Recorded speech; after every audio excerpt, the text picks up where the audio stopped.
বাসার ভাই একদিন বলছিল যে আমি যাচ্ছিলাম, বাসে যাচ্ছি, হঠাৎ করে নামাজের সময় হয়ে গেল। বললাম ভাই আমার ওযু আছে, শুধু গাড়িটা দাঁড় করান, আমি নামাজ পড়ি নেই। উনি আমার ফতোয়া দিচ্ছে, হুজুর গাড়ি থামবে না, সময় নেই, গাড়িতে নামাজ পড়ি নেন। চিন্তা করছে তাই তো, বলছে ভাই আমি তো পশ্চিম কোন দিকে জানি না, কাবা শরীফ কোন দিকে একটু বলেন। হেল্পার বলছে হুজুর কাবা লাগবে না, যেদিকে মন সেদিকে নামাজ পড়ি নেন। আমি একটা কামেল পাস মানুষ, আমি অনার্স মাস্টার্স করা মানুষ, আমি একটা ডক্টর, আর আমার সামনে কি বলছে হেল্পার আমার ফতোয়া দেয় হুজুর পশ্চিম লাগবে না, সেদিকে মুখ আছে, ওদিকে নামাজ পড়ি ফেলে। রাগ হয়ে গেল, বললাম বেটা আলেম তুই না আমি। শেষে বলছো হুজুর আমি এই লাইনে আজ 3-4 দিন নতুন, তো এই জন্য জানি না। এইটা তো বলবি যে জানি না, যে আন্দাজে তর্ক করছিলি।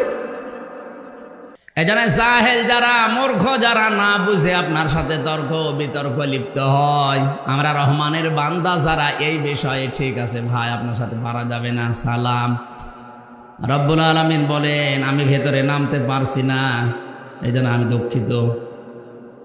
3 নম্বরে রহমানের বান্দাদের গুণ হবে আল্লাযীনা ইয়াবিতুনা লিরাব্বিহিম সুজদাও ওয়া কিয়ামা। তারা রাতের বেলা তাহাজ্জুদের নামাজে হয় দাঁড়িয়ে নাই সেজদা দিয়ে কেঁদে কেঁদে কাটাবে।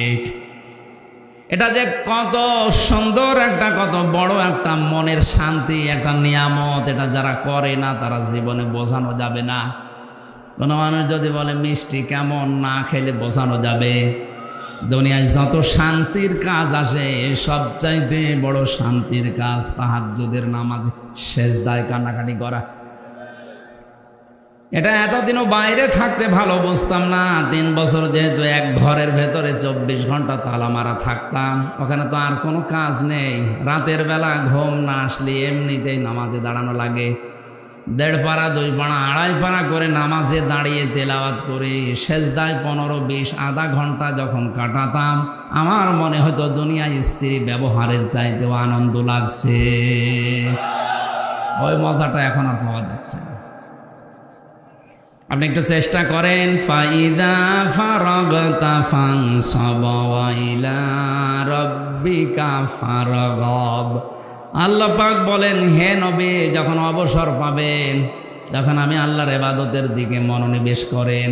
আর ইবাদতে যত মজা আছে, পৃথিবীর সব চাইতে বড় মজা সেজদায়। যারা দেয় না এটা, তাদেরকে পিটিয়েও বোঝানো যাবে না। আপনি আরম্ভ করেন, এই সেজদা না দেওয়ার কারণে কিন্তু শয়তান হয়ে গেছে। কি তার ইবাদত বন্দেগী কম ছিল না, শুধু এই সেজদাটা না দেওয়ার কারণে আল্লাহ তাকে মারদুদ, রাজিম, শয়তান, অভিশপ্ত বলে বিদায় করে দিয়েছে। আমরাও যদি আল্লাহর বান্দা দাবি করার পরও সেজদা না দেই, তা আমাদের ভেতরে আর শয়তানের ভেতরে পার্থক্য আছে বলে আমার মনে হয় না।